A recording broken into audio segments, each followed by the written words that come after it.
What if everything you believed about the world's most famous couple was actually a carefully crafted illusion?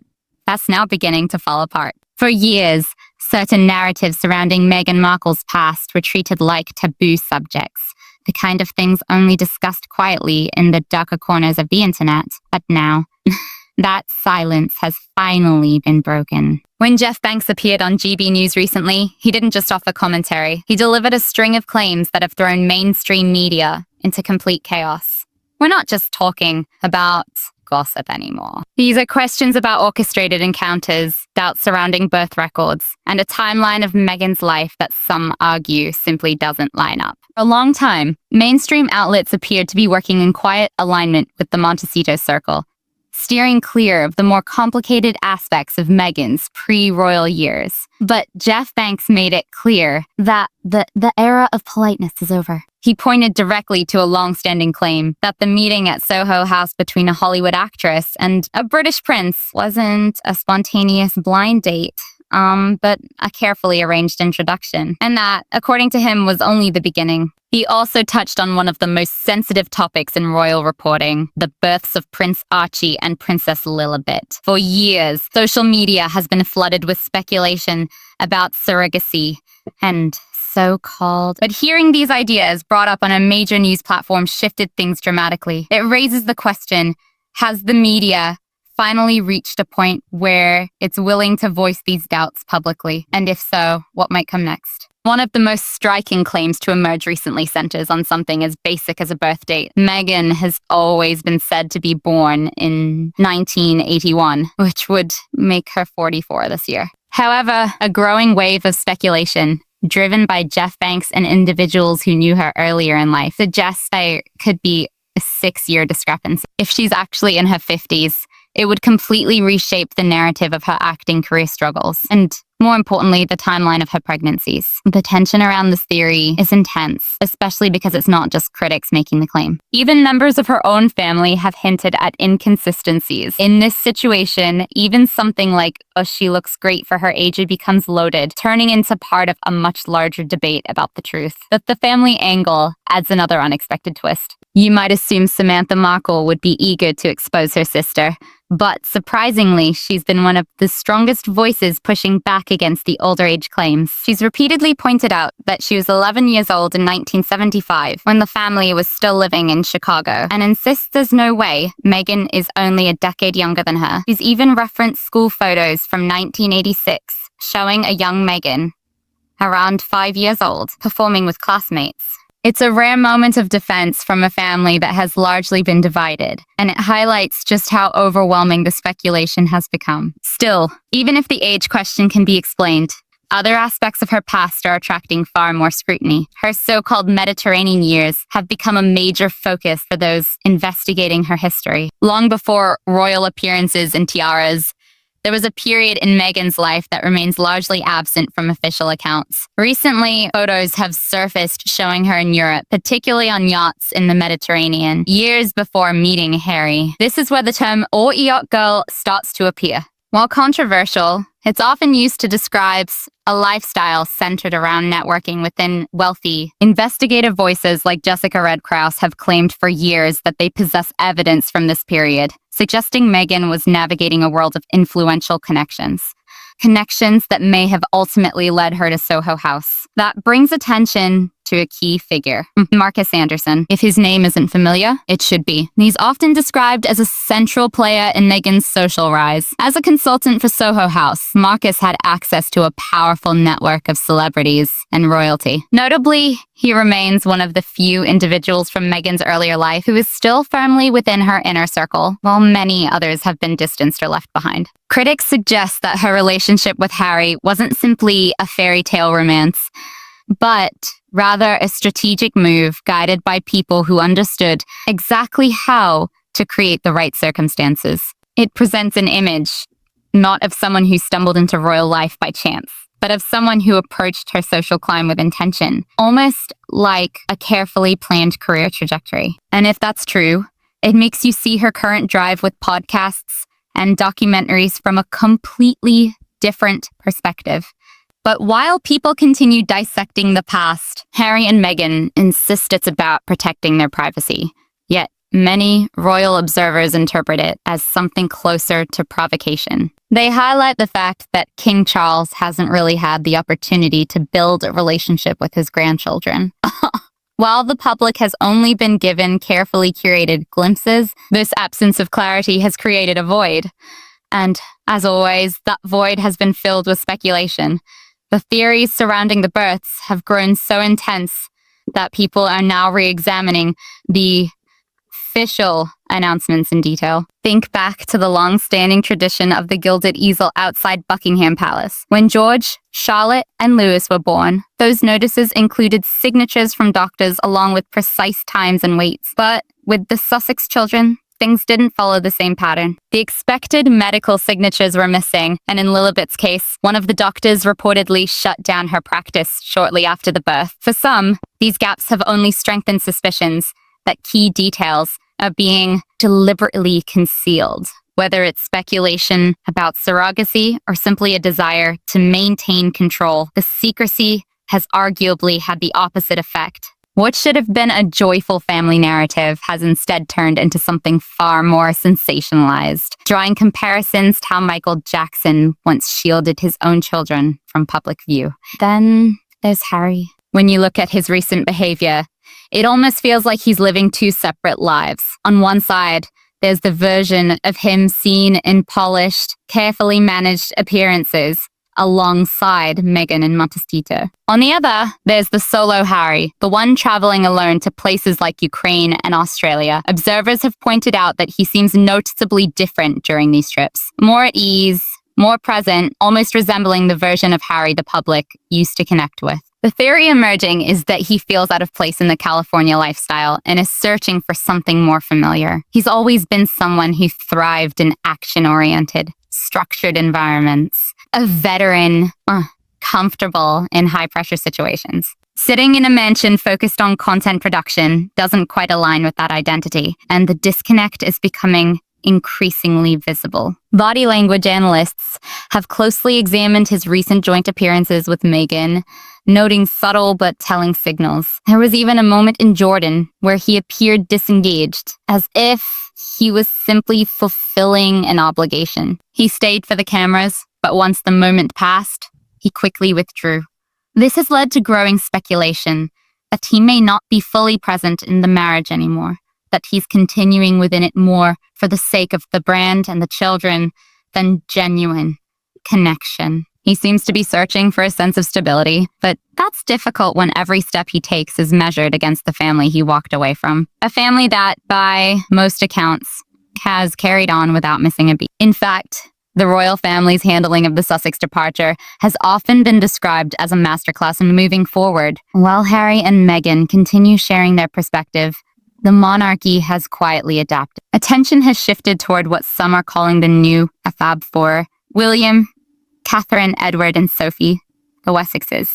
Now the Edinburghs, Edward and Sophie in particular, have stepped into more prominent roles with a calm, steady presence that has resonated strongly with the public. For Harry, seeing his brother alongside this new inner circle gaining widespread admiration must be difficult. No one is truly irreplaceable, not even a prince. The doors to that world appear to be closing, leaving him increasingly on the outside, watching the distance grow. At the same time, there's the looming question of sustainability.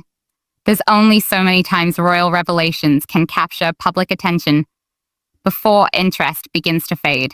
The major deals, books, podcasts, documentaries, were fueled by the initial shock of their exit. But now, financial pressure is becoming a real factor. Even the strongest relationships can be strained under that kind of weight. When resources tighten, tensions often follow. Harry's frequent travel could be interpreted as a way of stepping away from a home environment. As they search for their next direction, he appears to be pushing for some kind of response from his father, perhaps even trying to force reconciliation on his own terms. But the monarchy's so-called a grey suit strategy continues. Stay quiet, stay focused, and allow the situation to resolve itself over time. This difference in approach became especially clear in a recently shared story about Queen Elizabeth II. Royal commentator Alistair Bruce recalled a deeply personal moment from the Queen's funeral that highlighted the contrast between public perception and private character. While covering the event, he was surprised to spot his husband, Stephen, seated in a prominent position during the ceremony. He later discovered that it was the Queen herself who had quietly arranged that seating, making sure Bruce's husband was taken care of while Bruce focused on his duties. It was a subtle but meaningful act from someone who never needed to publicly showcase kindness or inclusivity. She simply embodied it. That moment perfectly illustrates why her legacy remains so firmly respected. While Harry and Meghan's public standing continues to fluctuate, the Queen consistently placed duty above all else, whereas the Sussexes are often perceived as prioritizing themselves. Even in recent YouGov polls, the late Queen and Princess Diana remain at the top, while Harry's ratings continue to shift.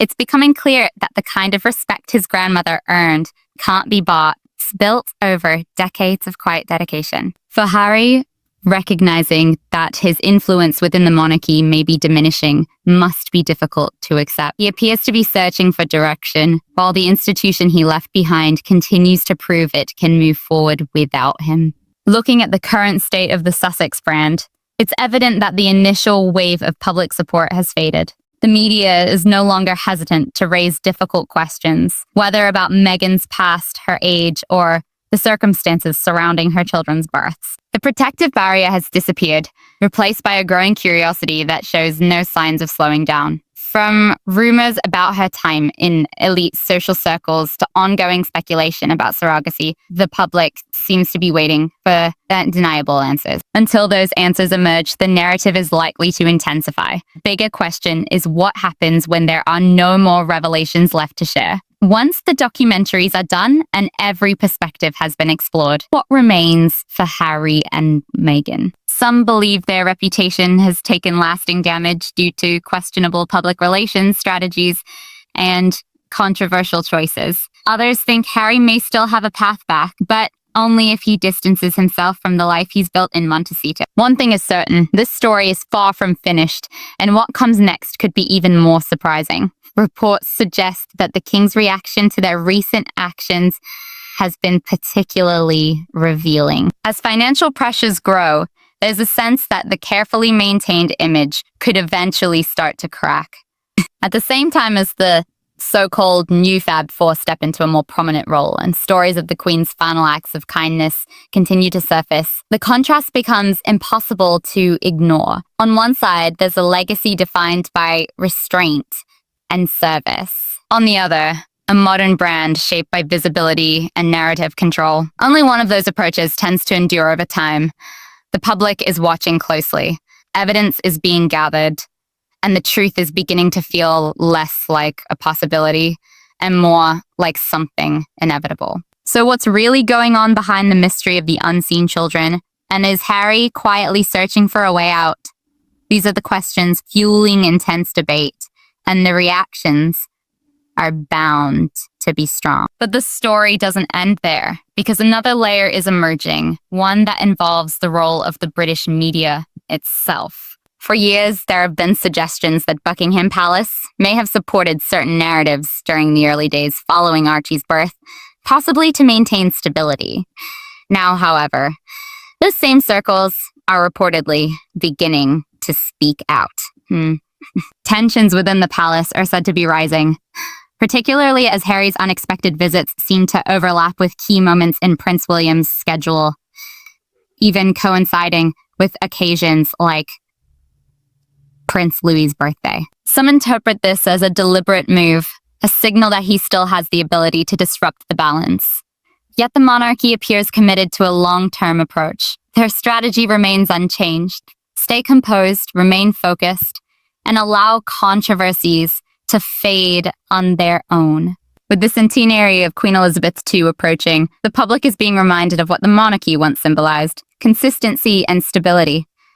Compared to that, the fast-moving and often chaotic narrative surrounding the Sussexes can feel overwhelming. Even some former supporters, media figures who once championed Meghan in major publications, are beginning to shift their stance. They're speaking more openly about the challenges within the relationship and the uncertainty surrounding its future. It's not just financial strain that's becoming apparent, but emotional strain as well. If the intention was to build a parallel court in America, the effort appears to be losing momentum. Trying to balance the roles of private citizens and global influencers has proven difficult. The reliance on title, security concerns, and the constant push to remain relevant can come across as strained, and as more attention is drawn to her past connections, from the Mediterranean period to Soho House, the foundation of the Sussex narrative. When public trust begins to erode, rebuilding it becomes incredibly challenging. The potential outcome could be a gradual loss of support from the very audience they once aimed to influence. But perhaps the most revealing element in all of this is Harry's response to the growing distance. He was raised at the very center of global attention, and now he finds himself on the periphery, watching his father and brother move forward while a new generation takes the spotlight. That has to hit on a deeply personal level. He's holding on to the idea of being royal while living a reality that looks nothing like it. He's searching for meaning, traveling to Ukraine, appearing in Australia, but eventually he still has to return to Montecito. And that may be the most difficult reality to face. The story involving the Queen and Alistair Bruce's husband feels like the perfect way to close this chapter. It highlights something essential. Real influence isn't measured by podcasts or headline interviews. It's reflected in quiet actions, unspoken principles, and how someone treats others when no one is watching. The Queen never needed to reveal secrets or tell her story to earn global respect. She simply lived it. And as the Sussexes continue trying to reshape their image, that may be the lesson they haven't fully grasped. The tension is intensifying.